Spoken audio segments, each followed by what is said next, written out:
આરતી. આરતી એટલે શું? આ રીત અને આ પદ્ધતિ તમારા જીવનમાં ઉતારો. દેવોજીની આરતી કરે છે.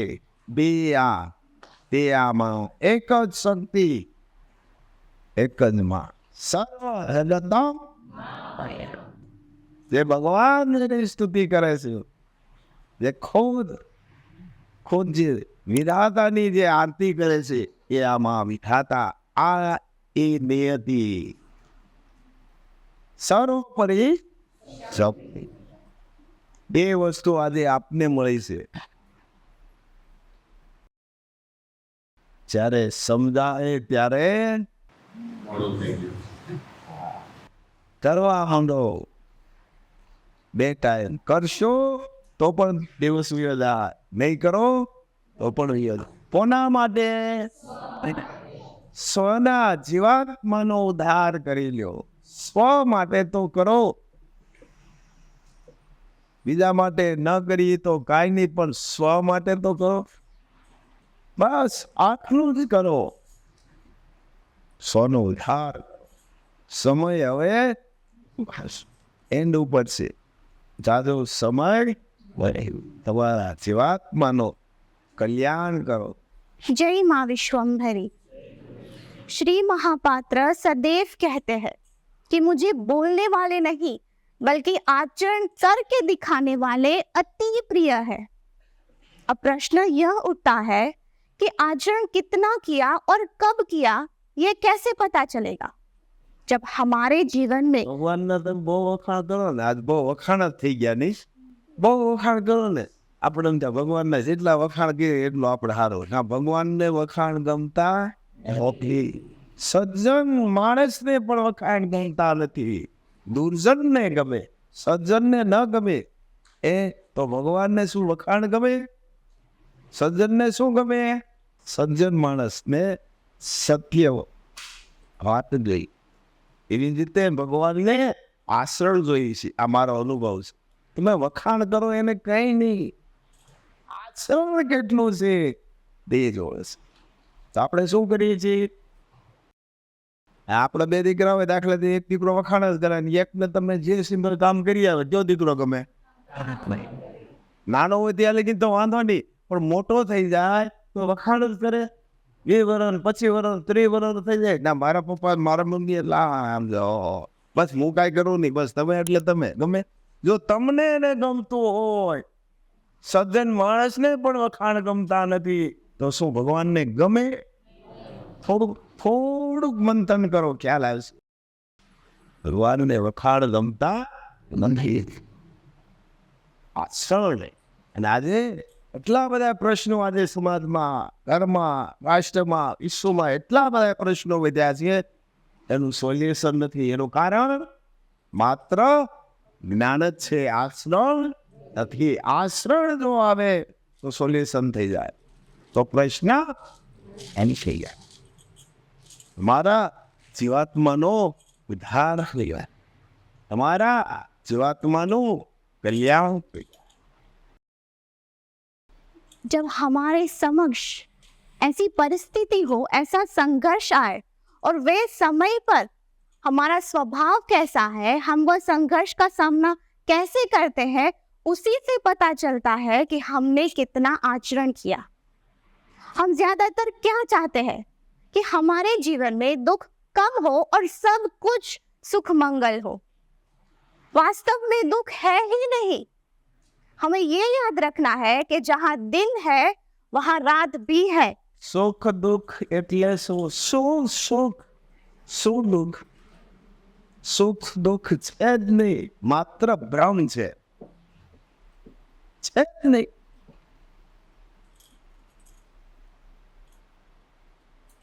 તમે જે કાર્ય કરો છો બસ કરતા જાઓ.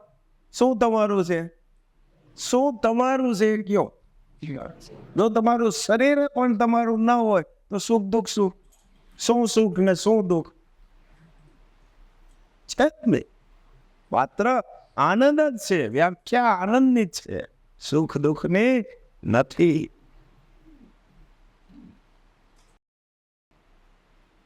जहाँ मिठास है वहाँ कड़वाहट भी है, और यही प्रकृति का नियम है, और ये ही हमें स्वीकारना भी होगा।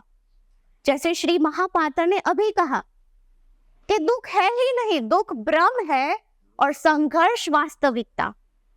संघर्ष के बिना क्या कोई भी वस्तु संभव है? इस जीवात्मा का उद्धार करना है तो क्या संघर्ष का सामना कभी नहीं करना होगा? श्री महापात्र के जीवन को ही देख लीजिए। सुप्रीम पावर, वहां तक पहुंचने के लिए जितने भी संघर्ष का सामना करना पड़ता है, अगर वे सभी संघर्ष का सामना उन्होंने नहीं किया होता तो क्या हमें सत्य मिलता? विश्वम्भरी अखिल विश्व तनी जनेता, ये विश्वम्भरी की पहचान कभी भी हमें मिल पाती? अब तक हम भ्रम में जीते आए हैं, तो ये भ्रम से क्या कभी भी हम उठ पाते, आगे बढ़ पाते? संघर्ष से लड़ने की सबसे मजबूत ढाल है अनुभवी मार्गदर्शक, क्योंकि वे अब हमको सिखा रहे हैं अपने स्व के अनुभव से। श्री महापात्र सदैव कहते हैं कि आपके जीवन में कोई भी व्यक्ति अपने अनुभव से आपको सिखा रहा है, और वो सीखकर अगर हम आगे बढ़ते हैं तो हमारा समय हम बहुत बचा रहे हैं। हमारे जीवन में हमसे बड़े जब भी हमें कोई कार्य करते हैं और वो रोक टोक करते हैं, जैसे कि ऐसा मत करो, उसे ऐसा मत बात करो, ऐसे शब्द मत इस्तेमाल करा करो, ऐसा नहीं करना है, और प्रयत्न करो, और बेहतर हो सकता है, तब ये समय पर हम क्या करते हैं? उनके ऊपर ही क्रोध हो जाते हैं और सामने बोलते हैं कि बस भी करो यार, और कितना किट करोगे, मुझे पता है मैं क्या कर रही हूँ, मुझे अपने हिसाब से करने दो। लेकिन जब हम अपने हिसाब से करते हैं तब उसका परिणाम क्या होता है वो उनको पता है, क्योंकि उनके पास अनुभव है। इसलिए उन्हें उनके ऊपर कभी भी क्रोध नहीं करना है, उन्हें मान सम्मान देना है, उन्हें हमें समझना है। और यही तो श्री महापात्र हमें आज सिखा रहे हैं। जब भी आचरण की बात होगी तब बुद्धि से मंथन करना, हर एक कड़ी जुड़ जुड़ के अंतिम कड़ी रुकेगी स्व के दृष्टि के तरफ। जब स्व दृष्टि हो जाएगी तब हमारे ही अवगुण हमें दिखेंगे, हमारी ही गलतियां दिखेगी, और हमारा ही स्वभाव हमें दिखेगा। परीक्षा के समय जब हम उत्तर लिखते हैं तब पता है कि यह उत्तर गलत है, तो फिर वो गलत उत्तर को मिटाकर हम सही लिख देते हैं। वैसे ही जब सब कुछ स्पर्श होगा तब क्या हम कोशिश नहीं करेंगे उसको सुधारने की? अवश्य करेंगे। और जब ये सुधरने लगेगा तब अपने आप आचरण आने लगेगा, अर्थात जब हमारे भीतर से, हमारे गुण में से अवगुण निकलेंगे तब आचरण अपने आप होने लगेगा। लेकिन निकालना हमें है, ऐसा है उसे ऐसा करना अब हमें है। प्यास लगी है, कोई दूसरा पानी पी लेगा तो क्या प्यास बुझ जाएगी? वो पानी हमें ही पीना होगा। वैसे ही अगर इस जीवात्मा का उद्धार करना है तो श्री महापात्र के द्वारा दिए गए एक एक अनमोल शब्द रूपी अमृत को पीना हमें ही होगा। ऐसे अमृत दिया है, इसे पीना या नीचे गिरा देना अब ये हमारे ऊपर है। श्री महापात्र सदैव कहते हैं कि हमारे पास समय बहुत कम है, अर्थात एक ही दिन है। इस एक दिन में अगर हम चाहे तो क्या कुछ नहीं कर सकते। जीवात्मा सिर्फ जो एक हमारा है उसके लिए हम कुछ नहीं करेंगे। तो क्या वास्तव में ऐसा जीवन हमें जीना है? जीवन कैसे जीना चाहिए, किस तरह से जीना चाहिए, वो सदैव हमें श्री महापात्र कहते आए हैं, यहाँ तक कि दिखाते तक आए हैं। ऐसा तो नहीं कि बहुत कठिन है, इतना सा तो है। स्व के तरफ दृष्टि रखना क्या इतना कठिन लगता है? मेरे हिसाब से तो वो परीक्षा देने से तो आसान ही है, कुछ नहीं करना है। वो क्या कर रहा है, उसने क्या किया, उसने मुझे ऐसा क्यों किया, उसके बदले आज मैंने कौन सी भूल की, मुझसे क्या गलतियां हो गई, क्या मैंने किसी का दिल तो नहीं दुखाया, यही तो करना है। कितना आसान। जब ऐसे करने लगेंगे तब अपने आप सभी रास्ते, सभी द्वार खुलने लगेंगे। तुमको गर्व अनुभव कराना या नहीं, अब ये हमारे ऊपर है। अमृत जैसे मैंने कहा ऐसा है, उसे पीना या उसे गिरा देना अब ये हमारे ऊपर है। करना तो होगा ही। जब भूख लगी है, भोजन बना दिया, यहाँ तक कि थाली में पेश भी दिया, लेकिन वो निवाला तो हमें मुंह तक हमें ही पहुंचाना होगा ना।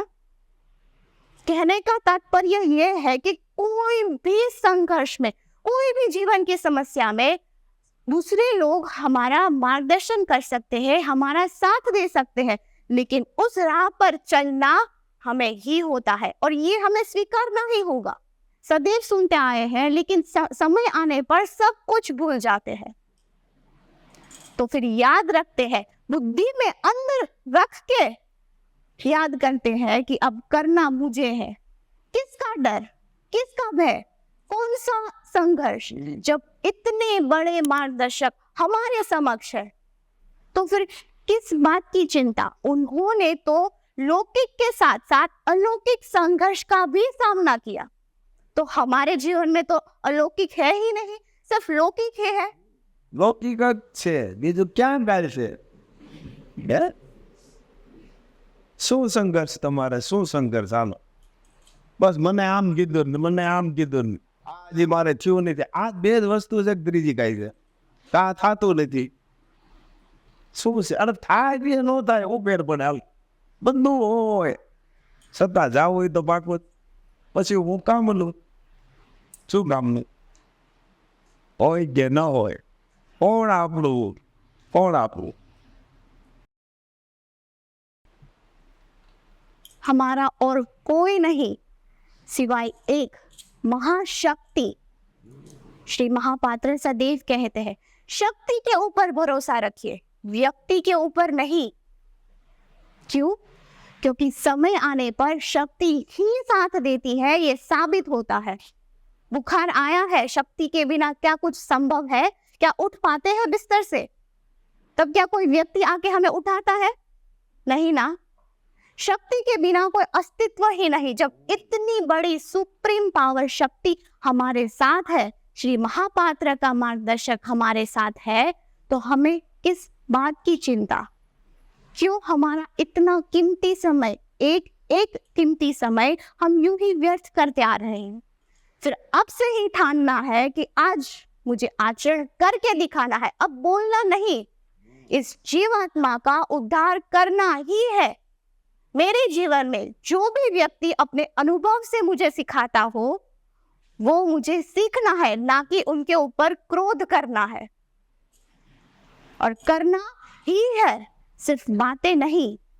जय मां विश्वमरी। જો ઉદ્ધાર કરવો હોય તો આચરણ કરવું જ પડે, એમાં કોઈ બેમત નથી. ઉદ્ધાર કરવો હોય તેના માટે છે હો, જે નથી જ કરવો એના માટે વાત છે જ નહીં. જેને કરવો છે એના માટે છે.